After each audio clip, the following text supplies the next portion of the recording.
Good evening. My name is Dr. Stuart O'Flanagan. I'm delighted to speak to you this evening on this rugby-themed webinar series.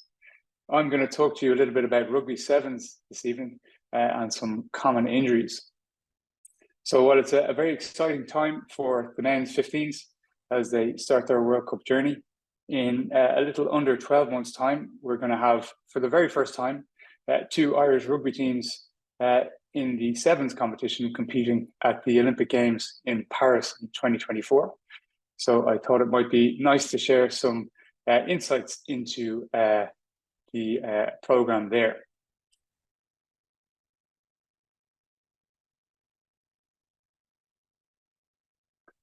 So this evening will be a whistle-stop tour, providing an overview on sevens rugby. We'll have a look at the Irish national sevens program. I'll talk about some common injuries, also look at injury prevention and the approach we take here in the clinic. Well, what I would say is that although it's the same pitch and the same shaped ball, sevens is a slightly different sport and is much more amenable and has many more similarities to other field sports like Gaelic games here, soccer, and so on. So my background, I work here in the UPMC Sports Surgery Clinic in the Sports Medicine Department as a consultant. I also look after the medical side of the National Sevens program, as well as supporting the men's national team. And I'm also a team doctor with Leinster Rugby. So sevens rugby is exactly as it says on the tin. It has 7 players on a full-size field.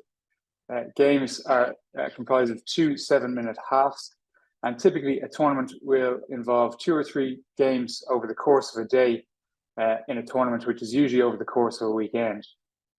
Typically, there are 3 forwards and 4 backs, so a scrum will have 3 people in it, as opposed to 8 in the 15-a-side game. And what that does is provide a lot more space around the pitch for people to gain ground, and certainly rewards the people who are fast and athletic. I'm going to share a clip with you of a well-known Irish sevens rugby player, Jordan Conroy, just to show you how quick these players can be. Let's see what Ireland do with it.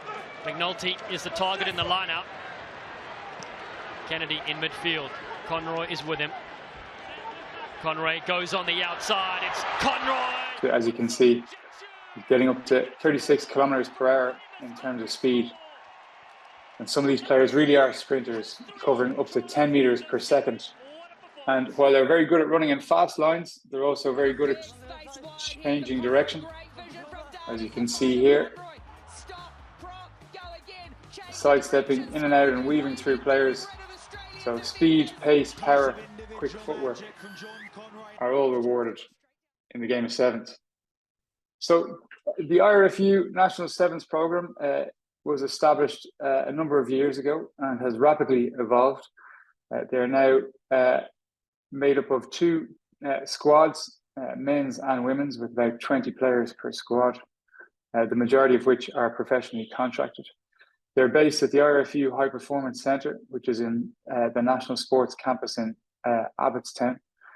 And the facilities really are state-of-the-art.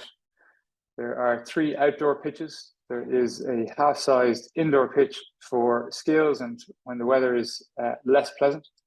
They have a fully equipped gym, medical and physiotherapy suites, recovery rooms, hydrotherapy pools, rooms for video analysis, and probably the players' favourite is the canteen with some full-time chefs who provide them with their meals during the week. And these players are based here all through the week, Monday to Friday, and then travel around the world to take part in sevens tournaments. So our 2 squads compete in the World Series, which has recently been rebranded, and there's 8 venues across 5 continents. The men's and women's competitions mirror each other. And so exotic destinations like Dubai, Cape Town, Perth in Australia, North American venues such as Vancouver, LA, Hong Kong, Singapore, and finishing in Spain are the destinations for tournaments this year, which our men and women will be competing in. This is also going to be a very big year for our teams, as mentioned, as both teams have qualified for the Olympic Games in Paris in 2024. And you can see a picture of the Stade de France here, where the World Cup final is going to be in October of this year. And then in July of next year, the Olympic Games with our sevens teams will be competing in this stadium. And our women's team qualified earlier in the year in Toulouse via the World Series, finishing in the top 5 for the first time ever. Shortly followed by our men's team, who qualified in Krakow in Poland through the European Games earlier on in the summer. And this will be our men's second visit to Olympics, having qualified for the last Olympics in Tokyo, which was played in July of 2021. I was very fortunate to have travelled over to that, to a very different games during COVID times. As you can see, the empty stadiums, essentially where the entirety of the Olympic Games was played behind closed doors. So we have probably about 80% of our men's squad who have been to an Olympics, in addition to staff. So lots of experience going into Paris, which will be a huge experience for everyone. So I'm going to touch a little bit on the types of injuries that we see in sevens rugby. And while there are lots of similarities with the 15s game, this game is much faster, quicker, as I said, rewards quick, powerful, evasive players, and it's all about playing for space and avoiding contact. The types of injuries we see can be categorized into a few different areas: contact injuries versus non-contact injuries. Contact injuries occur in tackles or rucks, whereas the non-contact injuries are very much related around running and sprinting in particular, which we'll touch on shortly. We can also look at injuries in terms of training and games. So what are the types of injuries that happen during a training session? And what are the types of injuries that happen in a game? Typically, games are higher intensity with lots more running at high speeds, much higher collisions. And oftentimes the injuries in games can be related to contact situations. And then we often look at injuries in terms of incidence and severity. So how many injuries of a certain type are we experiencing every year? And how severe are they? So we might have lots of muscle injuries that are keeping players out for a week or two, but we might have more severe injuries such as a broken bone or a sprained joint that might take longer. So these are the kinds of things that we look at when we think about injuries in sevens rugby. And in the RFU, we perform an annual injury surveillance. And what that does is it helps us look back at the year just gone, but also allows us to compare the years prior in terms of what kind of injuries we are receiving in our squads. So is there trends that we can look at to try and reduce or prevent future injuries? And are there things that we have addressed that have been issues in the past that we are now getting better at? And in the last 12 months, we've had a good overview of the men and women's squads with some similar type injuries. The most common injury in training for women is ankle sprains, and the average time from injury to return to play is around 3 weeks and 24 days. In games, calf injuries are the biggest or most common type of injury that we see. Typically, players recover within 15 days. When we look at the men's side, hamstring injuries tend to be the most common injury that we've seen, and the average time to return is about 27 days. And in games, it's more contact-related injuries and ankle sprains with an average of 25 days to return. So you can see that on average, a player may be out for 3 or 4 weeks when they sustain an injury in a game. And it tends to be the lower limb, so the joints and muscles of the legs that have been impacted most. And that works back right across the last couple of years.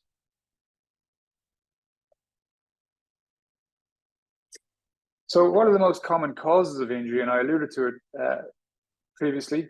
Sprinting and high-speed running are really the big things. And less players on the pitch with more space means more time for sprinting and trying to run away from people. Oftentimes, those sprint efforts will be somewhere between 20 and 80 meters. So they could be running the length of the pitch, and they could be doing it repeatedly over the 7 or 14 minutes in the game that they're playing. And so hamstrings, very common across all sports, particularly field sports, Gaelic games, soccer and rugby, and sevens is no different. A lot of our players have previously been involved in athletics and have done lots of running, and so are very well exposed to sprinting and running, but even still, at the intensities that they're playing at on the World Series, hamstrings still tend to be one of the main issues. Calf is another muscle injury, more common in the female players this season, but again, for the same purpose. And as well, as I showed the videos earlier, Jordan Conroy weaving in and out of players, change of direction is a big thing, and so lots of demand on the ankle as players sharply decelerate, change direction, sidestep, and go again. And certainly that is one of the reasons that we've seen particularly injuries to the ankle this year, as well as the contact situations where players get caught up in tackles, their feet get planted in the ground, they're twisting and turning, trying to get out of tackles where the ankle can roll or turn and be injured. And so treating hamstring injuries is something that we're very familiar with, and it's really important to have a good idea of the anatomy and how the muscles work, and in turn what the demands of the players are, so that we can help treat the acute injury. As you can see here on the MRI scan on the right hand side is what we use to make diagnosis of hamstring injuries. This allows us to grade it between a 1, 2 and a 3, and to help us figure out the timelines as to when a player will be able to return. This gives us an indication of how hard or how quickly we can push an injury, and also when they're going to be next available. Similarly, with the calf, a very important group of muscles made up of the 2 gastrocnemius muscles on the outside and the deeper soleus muscle, all 3 equally important as they combine and run into the Achilles tendon. And again, we use modalities such as MRI to assess for injury, to help us better understand what the type of injury is, but also what the timelines will be for return to play for these athletes. A big area of focus for us is on ankle stability. And as you can see on the left-hand side of your screen, there are lots of ligaments stabilizing the ankle, both on the inside and the outside of the ankle, as well as the top of the ankle.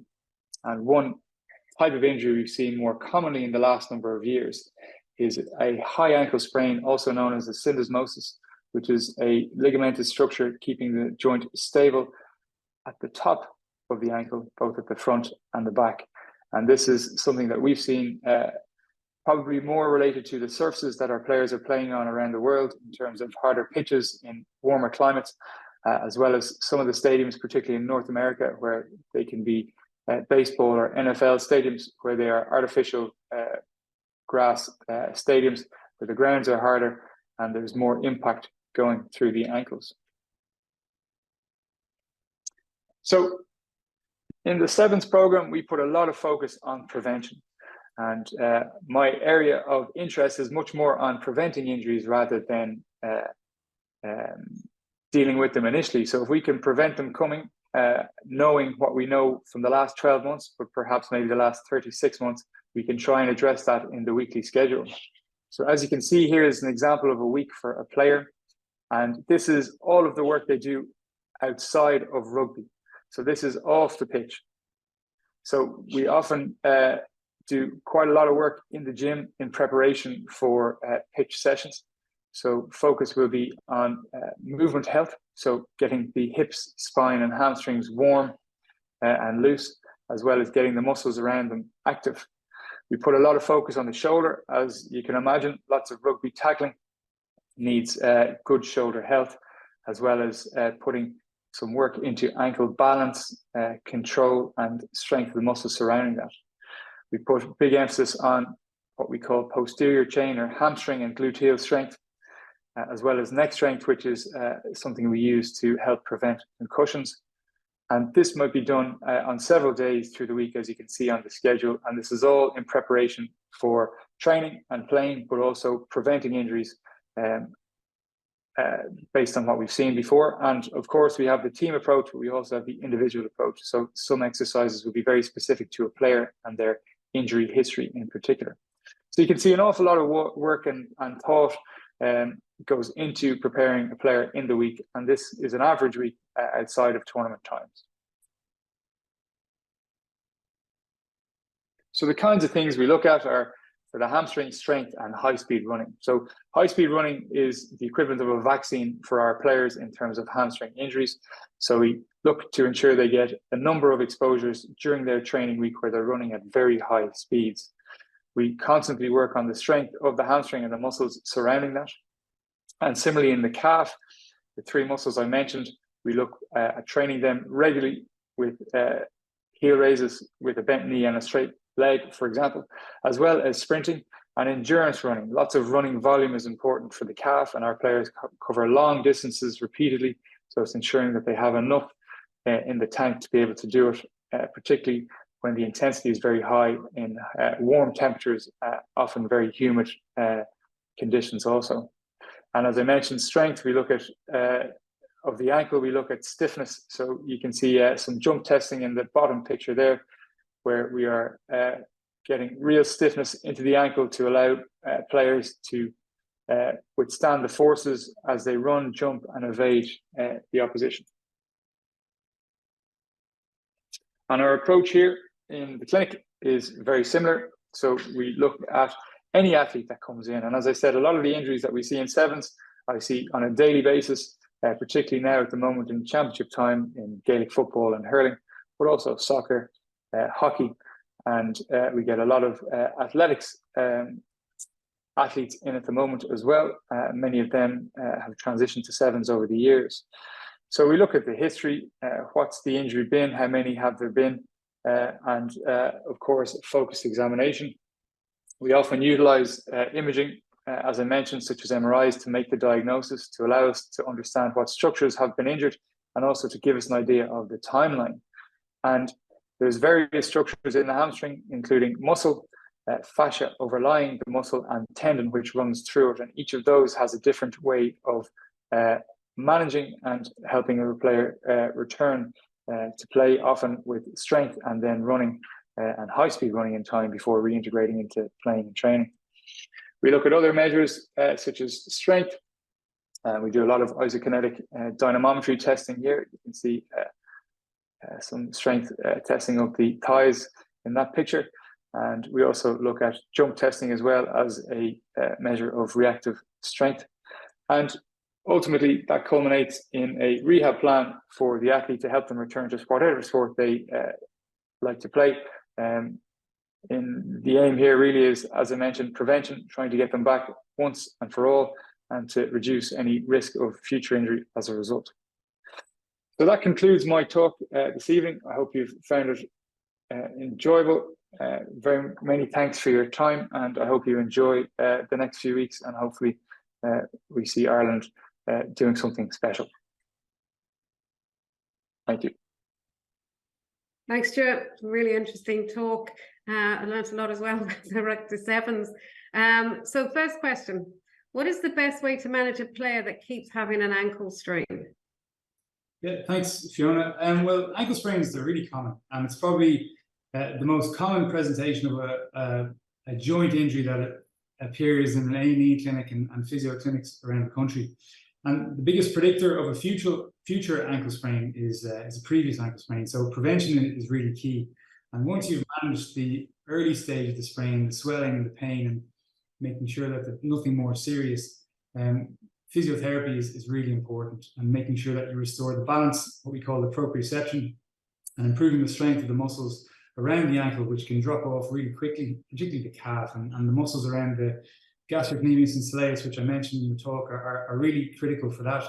And once you've got a good level of strength, you can start returning to hopping and jumping, and once that's all good, you return to running and move back into sport-specific drills. So the big thing really, from my perspective, is prevention, because they do happen, and it's the most common injury. And it's really about managing that well, so that you're robust enough to return to play sport, or any direction changing activities. Yeah, Okay, there's actually a question just came in similar to that from Robin Brown. Said, what to do if you had a grade 3 tear in the 3 ligaments in your ankle and keep spraining it? So you've probably kind of answered part of that there for him.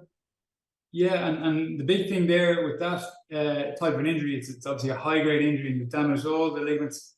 I'm guessing on the outside of the ankle, the lateral ligaments, and so it's really about the clinical assessment is important. So when you have that level of injuries, you have potentially a ankle instability. And as I mentioned, the thing that we want to prevent is recurrent sprains, because you can get damage to the joint, the lining of the cartilage and things like that. So it's really about trying to improve the balance, the proprioception and the strength, and making sure that the athlete feels stable and not vulnerable.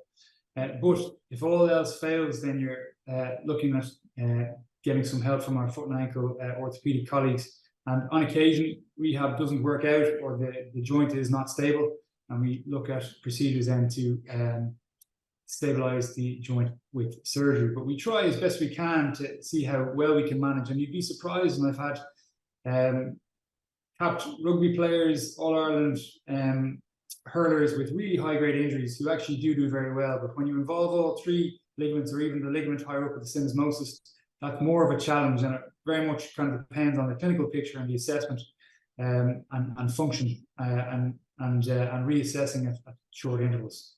Great, that's great. So Dara says, what is the difference for training between a 7s player and a 15s player? So quite a bit. Like, so even though the ball is the same shape, the sport is they're quite different. So the same pitch and less players on the field, so more space, and so more running, and so more high-speed running, really. So the players tend to be lighter and quicker.